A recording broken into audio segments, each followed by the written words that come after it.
ఒక్క నిమిషం ఇస్తాం మాట్లాడమ్మా. నమస్తే సార్, నా పేరు స్వర్ణలత సార్.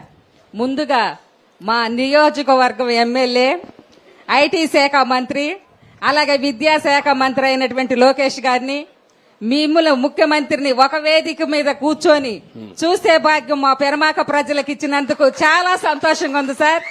మీరు 4వసారిగా ముఖ్యమంత్రి అయినందుకు చాలా చాలా సంతోషంగా ఉంది సార్. మీరు 3 సార్లు ముఖ్యమంత్రిగా అయినది ఒక లెక్క, ఇప్పుడు ముఖ్యమంత్రిగా అయింది ఒక లెక్క సార్.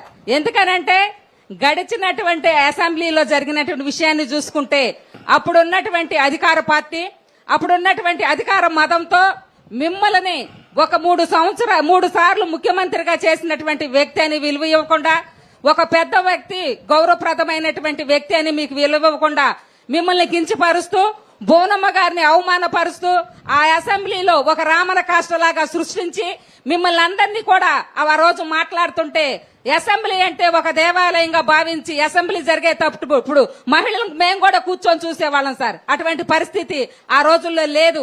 ఆ రోజు మీరు ఒక శబ్దం చేశారు సార్, ఇటువంటి రామనగర్లకు ఉన్నటువంటి ఈ యొక్క దాంట్లో నేనుండను, మళ్ళీ గౌరవ సభకు నేను వస్తానని చెప్పేసి మీరు వచ్చారు సార్. అది చూసినప్పుడు మాకు చాలా బాధ కలిగింది.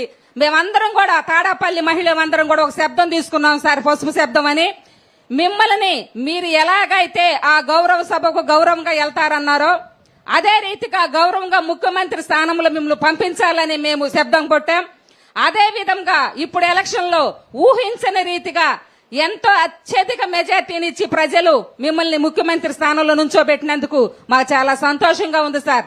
ఇంకొక విషయం సార్, మా ఎస్సీ మహిళ అయినటువంటి వంగల్పూడి అనిత గారికి హోమ్ మినిస్టర్ ఇచ్చారు, చాలా సంతోషం. గత ప్రభుత్వం కూడా ఇచ్చింది సార్ హోమ్ మినిస్టర్, కానీ ఆమె సీటుకే పరిమితమైంది.